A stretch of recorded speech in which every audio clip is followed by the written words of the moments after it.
محترمو لیدونکو د اسلام هغه لاره چې ستا رب ته د ټاکلې نشراتي اداره د کلام الله ترجمه او لنډ تفسیر په روانه پښتو ژبه کې وړاندې کوي.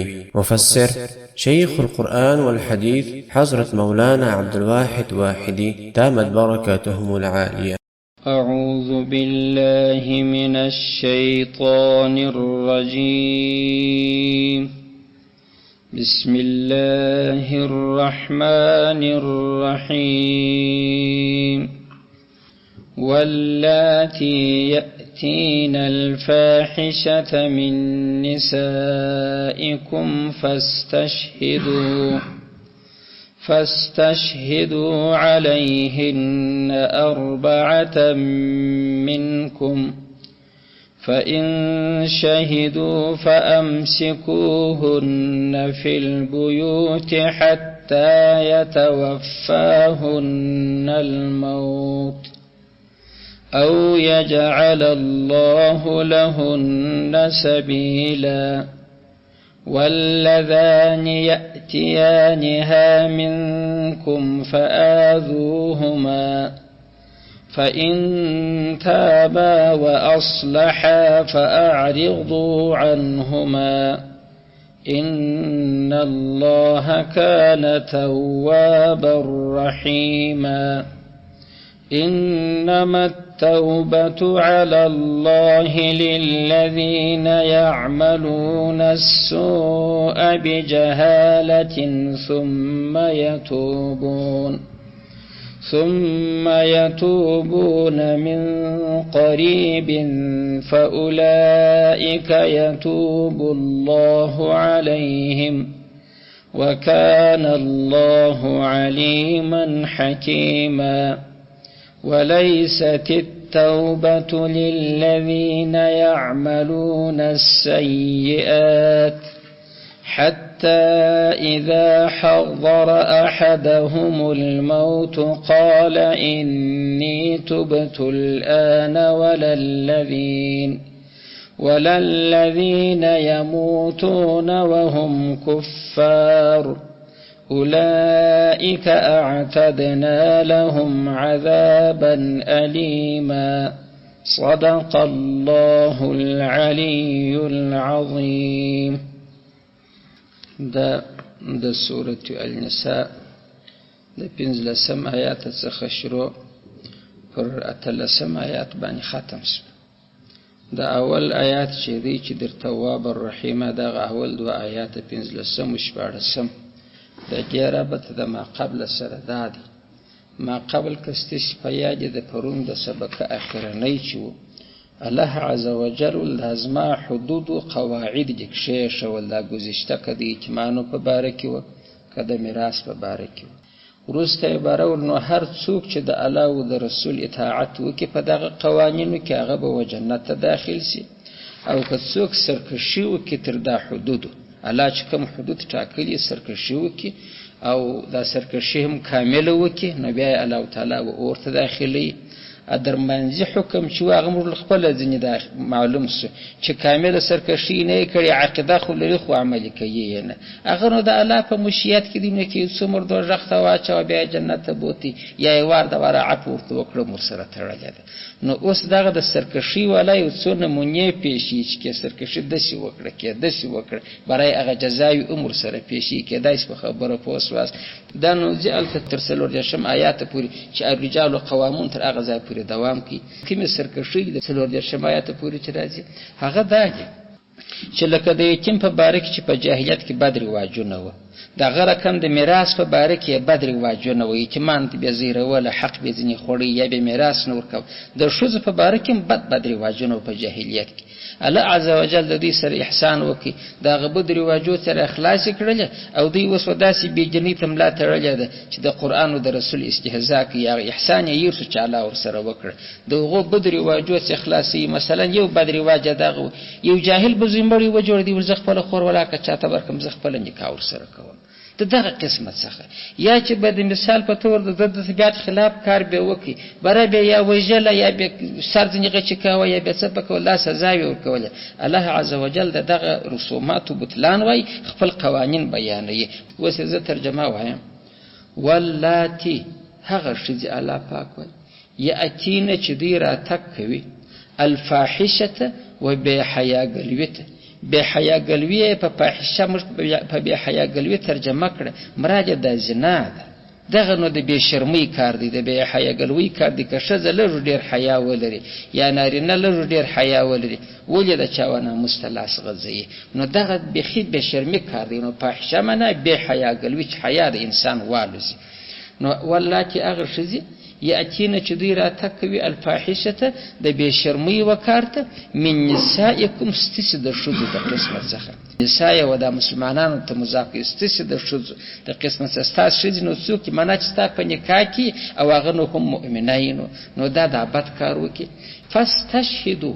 فاستشهدو نو تاسې شاهدان ودروي علیهن پر دوی باندې، نو شاهدان پر راولي 4 څلور منکم ستاسې د جمع څخه، چې هغه شهیدان به ستاسې د جمع څخه. ستاسې د جمع څه معنا؟ مسلمان به وي، مؤمن به وي، شاهد. دا به د هغسې عاقل وي، دا به بالغ وي، دا به مذکر وي. ښځه شاهد دلته نه صحیح کېږي. په نورو معاملاتو کې چې دی چپ له قصاصه ښځه شاهد هم صحیح کېږي. په خبره کې داسې پوهېږي. د زنا په معامله کې ښځه نه صحیح کېږي. دلته الله تعالی دا د زنا دپاره چې امر یې ډېر خطرناک دی، دا په باب خبرو نه ثابتېږي چې یا ما سره ولیدله هلته دا رقم په خونه کې یو ځای و امنالدین و دلته چش سره کوله. د دې باندې زنا نه ثابتېږي چې ته 100 شاهدان پر تېر کې چې هغه وایي ما په دا خونه کې سره ولیده، یو پردی سړی و یو پردی ښځه وه، معلومداره یې زنا کول. یا 4 شاهدان به نارینه یې، هغه به هم سره کمی عاقلان به وي، هوښیاران به وي، نو هغه به هم بالغان وي، غټان به وي، نو هغه به هم مسلمانان وي، او هغه به هم ازاد امرأې نه پکښې کیسې کېږي. دا ګرده په شاهد کې دا شروط پراته دي. نو کېدای شي 15 شرطه پکښې کې یاد شوله. نو او دا به تاسې شاهدان کوي پر دوی 4 نفره، په 2 کار نه کېږي، په 3 کار نه کېږي. او دا به هم داسې شاهدان چې وایي ما دغه رقم ولیدله، دا نر اندام د دا ښځې په اندام کې داخل و، ما ولیدي. داسې به نه وایي چې براوی کالي سره کښلي و، دی سربیره پر پروت دی. څه دي چې پر پروت سربیره؟ ګوره دا ځم څه دي چې پر پروت، دا نه معنا چې دا کارونه نور روا دي، خو د رجم و د درود څه نه شي برابرولی. سیدي حکومت خو دې ته سزا بیا ورکوي، خو سنګسار یا دورې نه شي ورکولی. د رسول الله صلی الله علیه وسلم د حدیث د یو مضمونه څخه وایي لکه رسۍ چې په ساه کې څنګه ځي، یا سلایي په رنجنونې کې څنګه ځي، دغه رقم چې دی وویني، دغه شهیدان الله وایي پر راولي، پر تېره کې پر دغه رقم باندې. دا شهیدان که نه یې دی 3 شهیدان راولي. دغه سړی چې پر دې ښځه باندې د زنا دعوه کړې ده، پر ده باندې بهره څه شي داخلېږي، بیا پر ده باندې هغه حد د چا د قذف پر جاري کېږي. 8 درې بیا دی ویل کېږي چې ولې په چا چړا کې تورونه تړي. د څه دپاره دا ګرده سختۍ علاج دي؟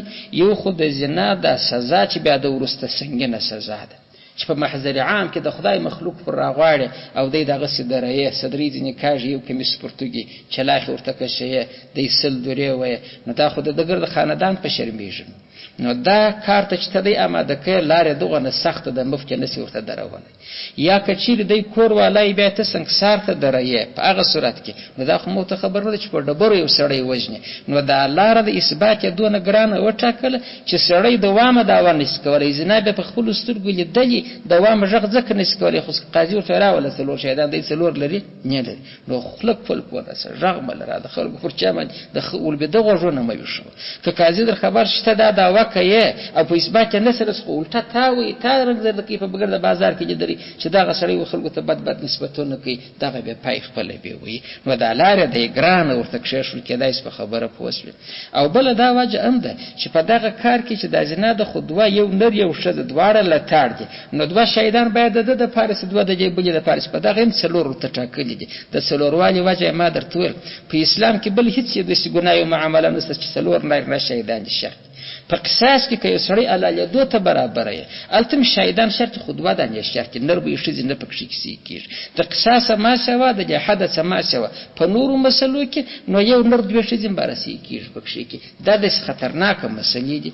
فإن شهدو، که چیرې دوی شهیدي ادا کړه، شهیدان دې هم پر ودروله، شهیدي هم ادا کړه د قاضي په مخ کې چې موږ په اشهد بالله شهیدان یو چې دغه سړي د دغه ښځې سره دغسې زنا وکړه چې ما ولیدی، هغه د اندام د هغې په اندام کې. فامسکو، علاوه نو راتکه کوي هن دوی سیاستن فی البیوت، په خپلو کورو کې. دا سیاستان مې ولې ورسره ملګري کړي، د هغه وجه دا ده.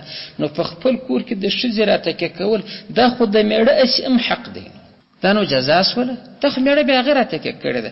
نو دلته چې الله دا جزا بولي نو ته بیا سیاستاً په حکم د امیر که د سره میړه تر دې تیر سي چې معنا زما د حقه ته خلاصه نه دې راګرځوم که نن یو خواته ځي، خو د جزا د لارې نه سي تلای، د هغه لارې.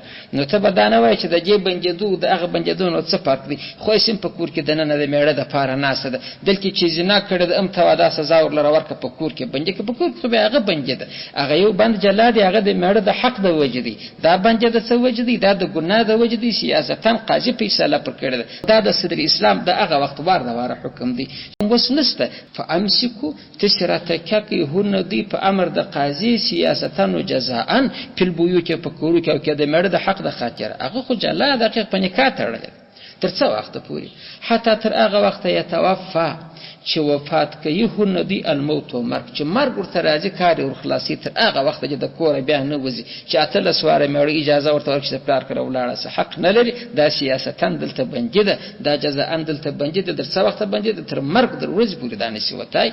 او یجعل یا چې وګرځي الله الله پاک لهن دوی لره سبیلا بل لار، یا کدای سي الله بل حکم ثاني راولي دغه حکم استکی او یا دا مړه کېږي. خو نو دا دی چې بل حکم باره بیا راغلی چې په سورة نور کې د هغه دوهم آیات چې الزانیة والزاني فاجلدوا كل واحد منهما 100 جلده، هغه آیاتونه چې نازل سوه هلته د زاني ښځې او د زناکارې دپاره چې دی باره نور احکام راله، دغه حکم باره منسوخ اوس تلاوت یې ادی پاته دی، عمل نه په کول کېږي چې ښځې زنا کړي ته واځي په کور کې بندي کوم. اوس که ښځې زنا وکړه یا نر زنا وکړله باره ورته کته کېږي چې کوروالا دي که مجردان دي ودونه یې نه دي کړي، که مجردان و 4 شاهدان پر تیر سوله د هغو دپاره 100 کوړي 100 کوړي به قاضي صاحب ووایي، او که چیرې مجردان نه و کور والا و بیا نو هغه سنګساریږي باره به 4 شاهدان چې پر تیر سي ناکنه یې ده چې 4 شاهدان یا 4 واره اقرار دی په خپل اقرار پر رضا په خوش رضایي باندې وکړي، په هغه صورتو کې چې دی باره دوی ته بیا سنګسار ورکول کېږي په ډبرو یې ولي تر هغه وخته پورې چې کېږي چې مړ کېږي. تر دې ځایه پورې خو د کومې ښځې حکم بیان شو هغه د صدر اسلام چې دا په نکاح کې دلته وجلي من نسائکم ستاسې د قسم د ښځو څخه چې منکوحی. اوس د نر حکم معلوم سو نو خو نو معلوم نر یې سره نه کوي ذکر والله چې قصر د ښځې سره شروع شو که نر دا فاحشه وکړه څه به کېږي.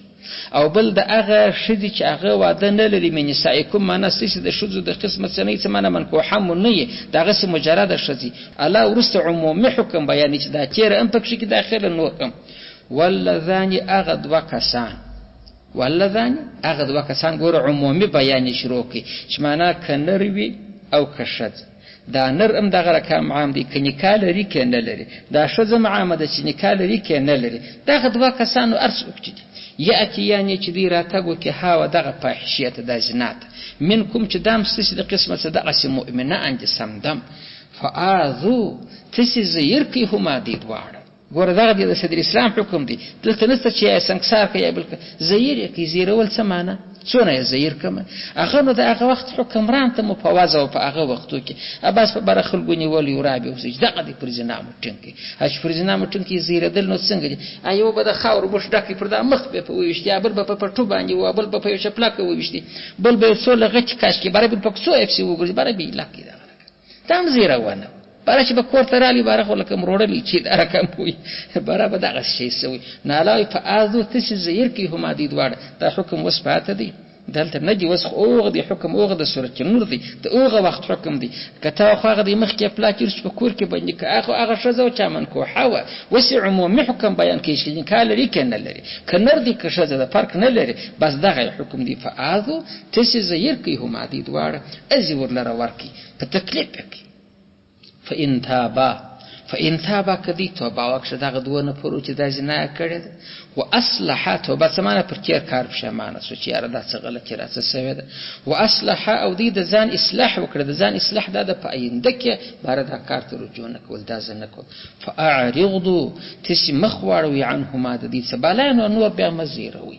د دې دا مطلب نه دی د فإن تابا و اصلحا که سړي زنا وکړه د چې توبه وکړه باره ته سزا نه ورکول کېږي یا دا خو در سزا وروسته یول فإن تابا سزا خو به دی خامخا ګالي. تر سزا وروسته چې دی باره توبه باسي، وروسته نو باره بیا نور زیرول مور کو چې هر وخت باره ورپېغوره. کېدای شي زما په خبره تاسې پوهېدلي یاست. د فإن تابا څه دا نه کوي زده چې وخت که پر زنا ټینګ سو داسې توبه وکړله بالا الله وایي فأعرض عنهم، هغسې نه وایي. که پر زنا ټینګ سو د توبه هم وکښل نه ایله کېږي. هغه خپله سزا چې الله ورته ټاکلې ده چې هغه د ده زیرولو چپلاخي ولغتې دي، هغه چې هغه د وخت قاضي د ده دپاره جایز بولي، هغه خو به ورکوي. خو در هغه وروسته چې دی باره نور کار نه په درلول کېږي. ولې فإن تابا در هغه فآذوهما وروسته راوړی دي، نو هغه خو به اجرا خامخا قبلي، د هغه څه دی چاره نه لري. اوس خو منسوخ دي، د هغه وخت مطابق د صدر اسلام مطابق زه غږېږم. فإن تابا وم که دوی توبه وایستله واصلحا دوی د ځان اصلاح وکړه، په آینده کې د ګناه اراده نه کول، فأعرضوا تاسې مخ واړوئ عنهما د دوی څخه، نور نو اجر مور لره ورکوئ. او که د مثال په طور ده دا زنا خو کړې ده، قاضي زیرونه ورلروار هم کړه او دی توبه نه کوي، اصلاح نه کوي، بیا هم ارواڅک کېږي، سترګې دورې ویسته کوي، نو هغه خو بیا زیرول کېږي. که ټینګ شي بله پلا بیا زیرول کېږي د هغه رقم. او دا چې د یوه پلای بره د آینده دپاره اصلاح وکړي، نو یوه سزا پر جاري کېږي، د آینده دپاره نور نه زیرول کېږي. ان الله کان توابا رحیما، ان الله بېشکه الله پاک کان دی توابا ډېر توبه قبلونکی. ګوره تواب ډېر توبه قبلونکی، الله به ښې ډېرې توبې قبلوي. رحیما الله پاک رحمت کوونکی دی، رحمتونه پر خلکو کوي، مهرباني کوونکی دی. دغه سړی د دغه نه جرمه سره الله وایي بس به الله یې پسې لکه اعراض نه وکړي، نو خو الله دې وبخښي چې الله تواب دی، الله رحیم دی. الله ویل بس که ده ماضي توبه وکړه، اصلاح یې د آینده دپاره وکړه، بیا نو نور بیا کار مه په لرئ. نو در دې ځای پورې خو ما درته ویله چې د ښځو په باره کې چې هغه دوی بدې کړدې درلودې چې په ښځه بیا کولې، الله دغسې قانون ورته کړي چې بس دغه نه قدر حق پر لري بالا نه پر لري، په هغه وار د واره کې یادو، اگر چې دا حکم بیا منسوخه شوی دی. اوس دلته د توبې ذکر وسو چې الله تعالی تواب دی، رحیم دی، د چا توبه قبلي د چا دا نه قبلي. دا په سیدو آیاتو کې نو چې را روانه ده دغه خلک یادوي چې د چا توبه قبلیږي د چا دا نه قبلیږي. داسې نه دی چې هر څوک راوغورځېدی زما توبه د باره نو توبه قبلیږي. داسې الله فرمایي انما بېشک التوبه توبه قبلول علی الله پر الله باندې د ذمهوارۍ د لارې چې الله یې ذمهوار دی چې زه قبلوم، دغسې توبه قبلول دا د چا دپاره ده؟ للذین د هغو کسانو دپاره ده یعملونه چې دوی عمل کوي السوء د بدۍ د بد کار بجهالت په حماقت و ناپوهۍ سره. دغه سوء چې دی چې موږ په بدي ترجمه کوي، بدي عامه ده، کوچنۍ ګناه ده، غټه ګناه ده، کفر دی. د کفر څخه راونه چې د کوچنۍ ګناه پر دا ګرځي ته سوء ویل کېږي، بده ویل کېږي. د ناپوهۍ قید د دې دپاره نه دی چې معنا که یو چا په ناپوهۍ نه کول په دې پوهېدي چې دا ګناه د بارانو توبه نه قبلېږي. هر ګناهکار چې دی ناپوه دی چې دی خپل ګټ و تاوان نه سره سنجیږي، مړي دغه عاجل خوند ته ګوري، هغه د آخرت عذاب ته نه ګوري، نو دا ته هوښیار بولې. نو هر ګناهکار به کې بېعقل دی، احمق دی. په دغه الله بجهالت نه ذکر کړي. ته به داسې نه وایې چې پلانی خو نو چې ګناه کوله په پوهېدی چې دا ګناه ده کړې ده، نو د هغه توبه خو الله نه قبلي. الله خو دغه چا توبه قبلي چې په ناپوهۍ یې کړي، یا هغه هم تر لاندې دی، هغه هم ته مازې وایې چې دا هوښیار دی، هغه هم جاهل دی. زوی مړي په خبره هم دی چې ګناه ده او بیا یې کوي، نو خو زماغه دی خپل ګټ و تاوان نه سره سنجي. نو دا مازې واقعي قید دی، احترازي نه دی. واقعي دغه معنا چې په حقیقت کې کار کېږي، خو دغه رقم چې جاهل سړی نو ګناه از روی ذمهواري پر الله چې پر الله لازم وي چې وایي قبلومه ذمهواري الله اخیستې. دا للذین هغو کسانو ته ده یعملونه چې دوی عمل کوي السوء د ګناه بجهالت په حماقت و ناپوهۍ ثم یتوبون، ثم بیا نو یتوبون دوی توبه وکاږي من قریب په نږدې کې توبه وکاږي. نو د دغو کسانو لپاره توبه ده. فولایک دا کسان چې یتوبو رجوع کوي، توجه کوي الله پاک علیهم پر دی، الله پر دی توجه پر رحمت کوي پر دغو کسانو باندې. معنا الله وایي زم پر رحمت په سترګو ورته ګورم، خو د دې پر خپل ګناه باندې پښیمانه دی. کوم سوء بدي که کوچنۍ ده که غټه ده، حتی مال تر کفره پورې. مګر په من قریب کې خبره ده، مفسرین ډېره څېړنه پکښې کوي. نو مفسرین رحمت الله علیهم چې دا جمهور غټه ډله یې ده، په دغو کې امام رازي رحمه الله څخه حکیم الامت نقل کړی دی چې د قریب دوه رقمه ترجمه کیږي.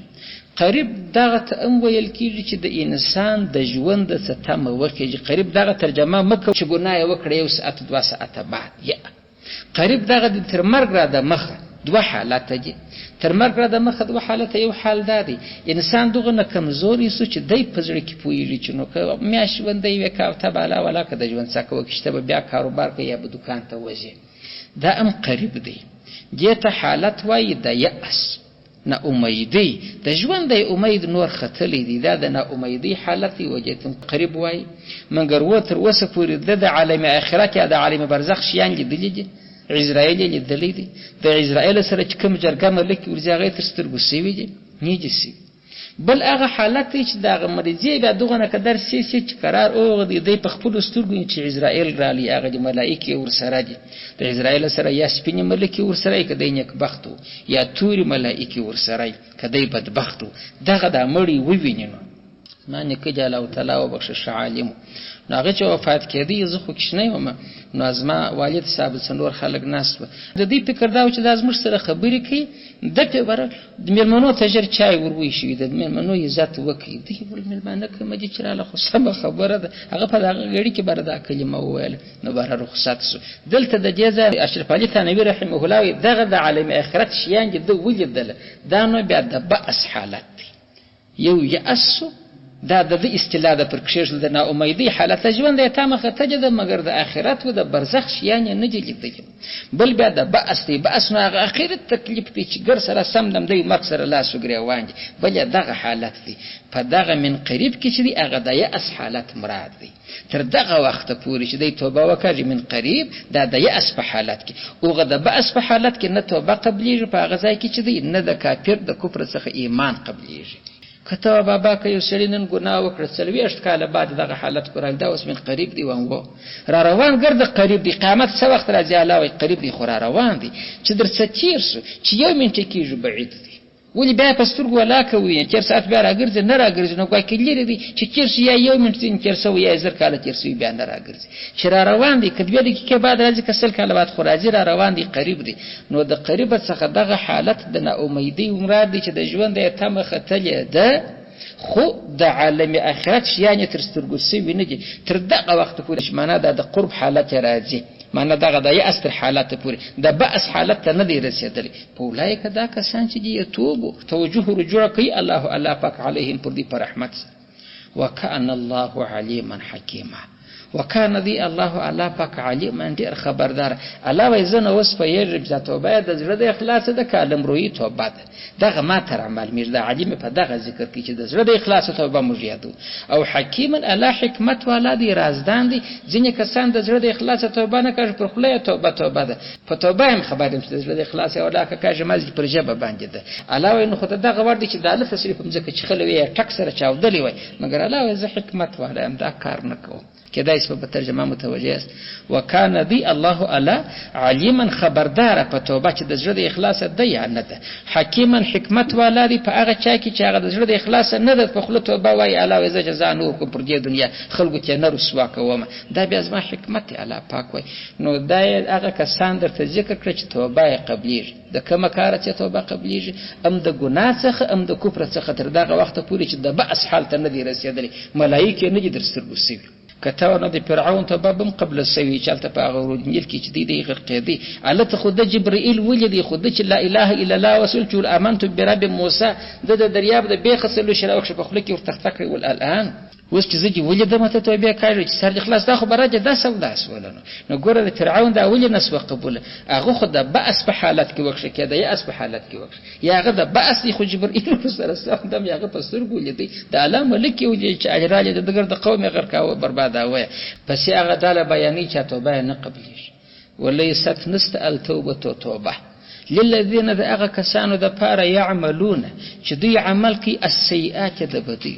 دغه سیئاتم دغه سعام دي لکه هغه د سوء توري چې وسمخ کتیر سو چې يعملون السوء بجهاله. دا السیئات ذکر سوی دي. سیئات السوء دي. سیئات او سوء دواره کوم ګناه ته کوښنی ګناه ده کلو ګناه ده کفر دي دا ګرځي بیا تر لاندې جنو. نسته توبه للذین هغه کسانو لره، یعنی قبول د توبې نسته چې قبوله دې شي، یعملونه چې عمل کوي السیئات د بدو کارو، تر څه وخته؟ حتی تر هغه وخته پورې اذا حضر چې را حاضر شي احدهم یو ته د الموت و مرګ را حاضر شي. د مرګ در حضور سمراد هغه د آخرت شیان در کول دل کی شمال هغه ملک مشاهده کې نسبه نه وای چې اذا حضر چې را حاضر شي احدهم و یو ته د الموت و مرګ قال دی وای، نو دی چې مرسي بره خبره کوي شي، نو مراد د مرګ د حضور څخه مراد هغه علامې دي چې د آخرت کې هغه ولې چې مرسوي خلانه دي نو هم باکې مړ دي. قال اوس نو دی وای انی تبت الان، انی زشم تبت توبه مکشل ده الان اوس بس غوژونه ونه صفازه ده چې الله ته می توبه ده، الله دغه وخت ته د لپاره توبه نه چې مرګ را حاضر شي. کته چې مرګ حاضر خو د جیب کلمه مات خبره کله کوي شي، مول د مرګ د حضور سمراد هغه د آخرت حالائم دي چې ملائکه دي لکه مخکې من ذکر کړ چې د بعث حالات دي چې دغه حالت ته دی رالی په دغه وخت کې نو د توبه نه قبليږي. دلته یو سوال واری کېږي، هغه سوال دا دی چې تا خو ویل ملا صاحب چې د سیئات څخه مراد که صغیره ګناه ده که کبیره ګناه ده که کفر دی، دا د کافر کې خصوصي دی چې باره نه قبلیږي. دا مسلمان چې دا ګناه ده کړې ده تر دغه وخته پورې دی په ګناه اخته دی یا توبه نه ده کړلې چې دا د بعث حالت رالی اوس دی توبه کوي، توبه خې نه قبلیږي، نو خامخا دوزخ ته ځي. یا موږ د ده دپاره توبه نسته، هغه د ذمهواري توبه نسته، الله یې ذمهواري نه اخلم. که الله تعالی په خپل رحمت دغه ګناکار چې په دغه وخت کې توبه زمړی کاږي، که الله قبول کړه د الله سره د چا زور وسره دی. دا ګناکار مسلمان چې دی خو ځینې ګناکاران دغه رقم توبه یې هم نه ده کړې چې په ورځ قیامت الله وبخښي روانې کړي، نو د توبه خو ته دلته سره ستانه قبلیږي، نو خو باید خامخا دوزخ ته ولوېږي. اول ته په حدیث کې راځي چې ډېر دغسې ګناکاران دي مؤمنان ګناکاران یادو چې الله یې جنت ته بیایي او ته ولیسه چې توبه نسته د دې کسانو دپاره. زم هغه توبه چې مخکې ذکر سوه د ذمهواري رقم چې الله یې ذمهوار و چې زه قبلوم، د ذمهواري هغې نسته، هغه د الله تعالی فضل و احسان خو نو بیا جلا دی چې الله تعالی ورسره کوي. په دا خبره تاسو پوهېدلي یاست. او د کافر په دغه وخت کې هغه ایمان قبلیږي هغه نه قبلیږي، هغه وروسته الله بیا هلته په صراحت ذکر کوي چې هغه کافر په دې ډله کې رانولي دغه ته نسته. کافر هغه د ځینې راجلا کوي وللذین او نه هغه کسانو تسته یموتون چې دی مړه کېږي و په داسې حال کې هم چې دی کفارون کافران دي، پر کفر یا مرګ دی ګر سره د کافر دپاره ګر سره دی. ګوره دی بیا جلا په نامه هم ذکر کوي اگر چې په هغه کې داخل و، مګر د دې دپاره چې د کافر مسله شر روښانه وبرملا سي الله په نامه بیا جلا ذکر کړه. که هغه سوء کوي هم تر هغه وخته چې د یاس حالت راځي توبه یې قبلېدل هغه قریب ونه، او که دا سوء و کفر کاوه تر دغه وخته پورې چې دا دی مړ کېږي خو مې توبه په ذمهواري نه قبلېدله، نور نو هغه ګناهکاره چې دی چې مؤمن هغه د الله په فضل کې دی، دا کافر ته چې وادیم د الله په فضل کې الله دی په نامه یاد کې چې یا دی به نه پکښې داخله ولا نه قبلېږي الذین د هغه کسان د دغو توبه هم نسته یموتون چې مړه کېږي و په داسې حال کې چې هم دی کفارون کفر کوونکي کافران. اولئک اعتدنا لهم، اولئک دغه کسان چې د مخکې ذکر سو، که دغه مسلمان دی چې در پای پورې چش سوی دی چې دی در پای پر ګناه پاته سوی دی توبه نه ده نصیب سوی، دا توبه چې نه ده نصیب سوی دغه سړی هم دوه قسمه دی. یو دا دی په دا ګناه و اخته دی کوي د ګناه استمرار کوي تر دغه وخته پورې چې د بعث حالت یې راغلی. بعث کوم حالت دی چې د زکندن ملک یې ولیدلی دلته دی توبه کاږي، الله د ده د توبې ذمهواري پر ما نشته، ولې خو د اصرار وکړي تر هغه وخت. بل دا سړی دی ګناه یې اوس وکړله، مرګ 40 کاله بعد په دا 40 کاله بیا هغه ګناه نه ده کړې، دی هم په دغه ډله کې شامل دی، ولې خو توبه نه ده کړې. چې توبه نه کړې خو نو دغه معنا سوچول ده نه وسه شو خور ده وسه بیا نه دی پیدا کړی. کدا ایس په مضمون پوهیږي مثلا خدای نه کړدا شرای به چړلې دي بارای نو بیا توبه نه د کړل نه د کړل 40 کاله بعد چې ملائکه ولې تر سترګې شوه د زکندن ملائکه وس د اوغه شرابت څخه توبه کوي. دا هم د مثال لري لکه مسلسل چې چړل ولې خطبه د ولې نکشله خو په ځکه داغه و چې معنا کوم بس پر پیدا کې کومه دیم په دغه ډله کې شامل دي. دغه توبه د شراب اوس چې د الله په ذمہواری کې نه ده کار هغه د فضل او احسان د لارې قبول کړ نو کوم دوه نفر سره برابر شو چې مسلسل کوي تر مرګ وخت هم پکې کې داخل شو چې یو پلای کړي چې توبه نه ده کښله تر اوغه وخت نه ده کښله دام پکې کې داخل دي په دغه ډله کې شامل دي. نو کدا کافر دي کدا غسړې دي چې توبه د الله په ذمہواری کې نه ده الله وایي دي ته خو دوزخ برابر دی. اولئک دا کسان چې دي اعتدنا موږ برابر کړی دی لهم دی لره عذابا عذاب الیمن دردناک یا دردونکي. دا الیم ترجمه دواړه رقمه څو واره درته ښوول سوې ده. دردونکي چې بل په درد اخته کوي. دردناک عذاب دا دی. دا ډېره د زیاتوبه د مبالغې خبر ده چې په خپله په زحمت اخته دی نو د هغه سړي بد څه حال وایي دوزخ الله تعالی ته فریاد وکړي یا الله سره ټک مې وال نفس مې تنګ دی د خپل عذاب د خپل زحمت څخه په عذاب یم. الله برای اجازه ورکړه ول په کال کې 2 واره ساه کاږي. یو پلا د زمحریر د خوا ساه کاږي چې هغه یخ دوزخ دی په ژمي کې ګای ول شدت چې سخت چې د یخ ګای ګای اپچی یخ د دوزخ ساه ګای ګای پرواله کا برابر سي ګای پر بل دغه سی بد اپچی یخ دی جوړ شي. ول یو په ګرمۍ کې کاږي په ګرمۍ کې د یو ساه کاږي بر د لمبه ګای ګای پرواله کراس زنګلو ورخستي ګای بخلق شعرونه تبا کړی وجلی نو دا سخت شدت د ګرمۍ د ساه څخه دی هغه به خود الله فنیش په اچا کار چې مخلوق ته باندې کې او د یخنی غي چې د ام دغه دی ساوي په دوی په ژمي کې اجازه ورلره ورک. نو په دغه معنی علم سمانه دردناک په خپل په درد ولې چې اخته دي نو د انسانانو په پکې کې څه حال یا علم په معنا د مؤلم کې چې دردون کې چې بل چاته درد ولر کې دا دواړي ترجمه سي کېږي تفاسیر لیکلي دي. نو د دغه کسانو د پاره عذاب علم دي. خلاصه د خبرې ده نن په سبق کې موږ د شذ په باره کې چې د جاهلیت بدر واجونه الله اسانه کړ چې دغه قدر د دوی جزا ده کوم پر زنا ټینګ کړل بالا نو یوازې پلا ور دواره من کو حش زیاده کړ ورسته باران نه ورشه ځکه نه کال لري کې نه لري ګرځي په هغه ولا ځان کې یاد کړ ورسته بیا د توبه خبره وکړه چې ولکدي توبه و بس باران بیا دې ته از مور کوه مګر توبه د چاو چا قبلیږي د چاو چا نه قبلیږي دا قبلیدو والا د امر ته بیان کړ چې توبه در څو وخت قبلیږي ول چې د یاس حالت ولا قبلیږي د باس نه قبلیږي پرم الایز موار نه دي د کافر غږ سره نه قبلیږي په دغه وخت د کلمې باروي چې شکر ادي وس مسلمان د صحت بیان نه لري. واخر دعوانا الحمد لله رب العالمين.